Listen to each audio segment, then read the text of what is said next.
I'm framing the one everyday habit as living on hidden sodium, the daily pattern of relying on salty processed and packaged foods, not just shaking salt onto dinner.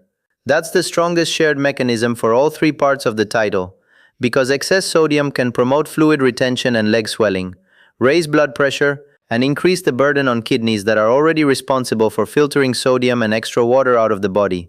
The American Heart Association says reducing sodium helps lower blood pressure.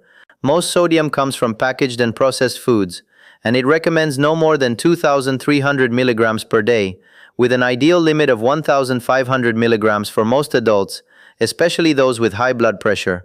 One everyday habit is making your legs swell, your blood pressure rise, and your kidneys struggle. Most people who notice swollen ankles, creeping blood pressure, or off kidney numbers assume these are three different stories. The leg swelling must be circulation. The blood pressure must be stress. The kidneys must be age. And that assumption is exactly where the danger starts. Because sometimes these are not three separate problems at all. Sometimes they are three visible consequences of one daily habit you barely notice anymore. Eating far more sodium than your body can comfortably handle, day after day, mostly from foods that don't even taste outrageously salty. The AHA says most sodium in the diet comes from packaged and processed foods, not the salt shaker. And both NIDDK and the National Kidney Foundation describe sodium as tightly linked to blood pressure, fluid balance, and kidney stress. And before you hear salt and think this is just another lecture about chips and fries, stay with me. Because the problem is usually not the obvious salt, it is the hidden pattern. The deli meat you think is a protein, the canned soup you think is light, the ready meal you think is convenient, the sauces, seasonings, packaged snacks, breakfast items, and restaurant foods that quietly keep sodium high, even when you never touch the salt shaker. NIDDK says sodium is found in many canned, packaged, and fast foods as well as condiments, seasonings, and meats, while the AHA says packaged and processed foods are the main source for most people. Here is the practical takeaway up front. If your legs are puffy by evening, your blood pressure keeps drifting up, or your kidneys are already vulnerable, one of the smartest questions you can ask is not how much salt am I adding, but how much sodium is already built into the foods I eat every single day. That question matters because sodium does not just influence taste. It influences water retention, blood volume, vascular pressure, and kidney workload. I'm going to walk you through four things. First, why this habit shows up in the legs before people take it seriously. Second, why sodium pushes blood pressure in exactly the wrong direction. Third, why the kidneys get pulled into this loop, whether you think about them or not. And fourth, when swelling stops being a cutback on salt issue and becomes a get-checked issue. Let's start with the legs, because swelling is where many people first notice something is off. Shoes feel tighter at night, socks leave deeper marks, ankles look puffier, the skin feels stretched, and the most common reaction is to dismiss it. I was just on my feet, it's just heat, it's just age. Sometimes that is partly true. But NHS guidance says swollen ankles, feet, and legs are often caused by edema, a buildup of fluid, and lists eating too much salty food as one of the usual causes. The British Heart Foundation says the most common lifestyle reasons for swollen ankles and feet include eating too much salty food like ultra-processed foods and being inactive. Mayo Clinic also says edema often shows up in the legs and feet, and that reducing salt in the diet often helps. That matters because sodium changes how the body handles water. Salt makes you thirsty and can make your body retain fluid. The American Kidney Fund states it plainly. High sodium foods can cause fluid retention, and more fluid in the body can raise blood pressure. That is the first half of the title right there. Legs swell because fluid balance shifts. Not always, but often enough that swollen ankles are one of the simplest external clues that the sodium fluid system is under strain. Now the second piece, blood pressure. This is where people underestimate sodium the most, because high blood pressure usually feels like nothing. No alarm, no obvious signal, no pain, which makes it easy to believe it is mostly genetics or stress. But the AHA is very direct. Reducing sodium helps lower blood pressure, and cutting back can prevent high blood pressure from developing in the first place. It even notes that reducing sodium by about 1,000 milligrams a day can improve blood pressure and heart health. NIDDK also lists eating too much sodium as one of the unhealthy lifestyle habits that increase the risk of high blood pressure. And here is the mechanism most people never picture. When sodium intake stays high, the body tends to hold on to more fluid. More fluid means more volume in the circulation. More circulating volume means more pressure pushing against blood vessel walls. That is why the salty food habit is so different from a one-off indulgence. One very salty meal may make you feel puffy.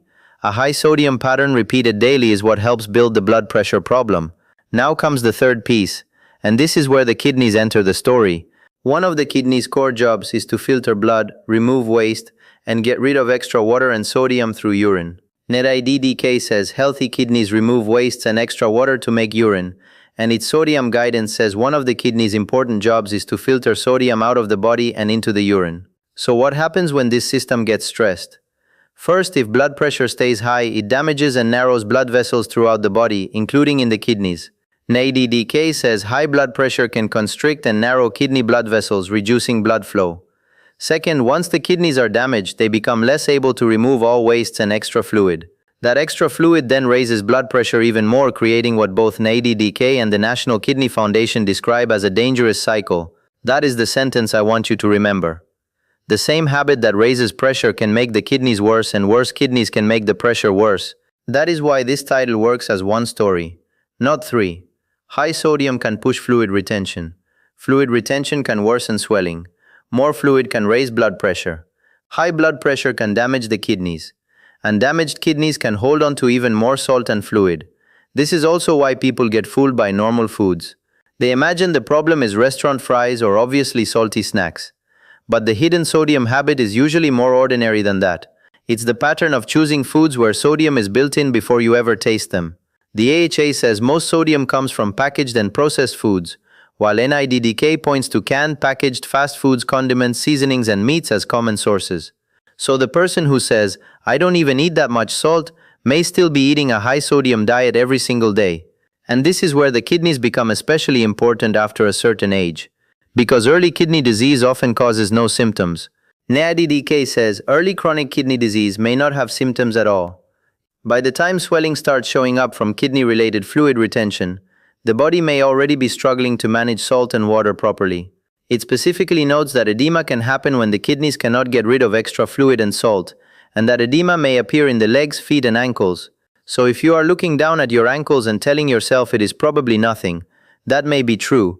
But it should not be an automatic assumption, because edema is not just a cosmetic issue. Mayo Clinic notes that edema is fluid trapped in tissues, often in the legs and feet, and that while mild cases may improve with salt reduction, swelling can also be a sign of more serious conditions such as heart failure, kidney disease, venous insufficiency, or liver disease. That brings me to the part most people need to hear. Yes, hidden sodium is a real everyday habit that can drive swelling, blood pressure, and kidney strain. But not all swelling is just too much salt. NHS says you should seek urgent help if swelling is severe, painful, starts very suddenly, or affects one leg without a clear cause, and call emergency services. If swelling is accompanied by shortness of breath, chest tightness, coughing blood, palpitations, or faintness. Mayo Clinic also says swelling with shortness of breath, chest pain, or irregular heartbeat needs prompt medical attention. And one-sided persistent leg pain and swelling after prolonged sitting can signal a clot. So what should you actually do with this information? First, stop focusing only on the salt shaker. The bigger target is the hidden sodium habit. Packaged foods, ultra-processed convenience foods, salty meats, canned and fast foods, condiments and seasoning-heavy meals. That is where the main sodium load usually lives. Second, if your blood pressure is high or your kidneys are already under watch, this matters even more. NIDDK's CKD sodium guidance says eating less sodium helps lower blood pressure and may slow down chronic kidney disease, and it advises aiming for less than 1,500 milligrams of sodium per day. Third, take leg swelling seriously enough to notice patterns. Does it show up after salty convenience meals? Does it improve when sodium comes down? Does it get worse along with rising blood pressure readings? Those clues are not a diagnosis, but they are often the body's first plain language warning that fluid balance is drifting in the wrong direction. And here is the bigger lesson. The body is not keeping three separate scoreboards. Your ankles, your blood pressure cuff, and your kidney labs are often reporting on the same underlying stress. When that stress is hidden sodium every single day, the result is not always dramatic at first. It is quiet, puffy legs by evening, pressure that stays a little too high, kidneys that have to work harder and harder to keep up. That is how ordinary habits become medical problems. Not overnight, repeatedly. So if I had to reduce this whole script to one line, it would be this. The habit is not using salt. The habit is living on sodium you don't even realize you're eating. And if you fix that early enough, you are not just helping your blood pressure. You may also be easing fluid retention and taking some pressure off the organs that have to regulate it all day long, your kidneys.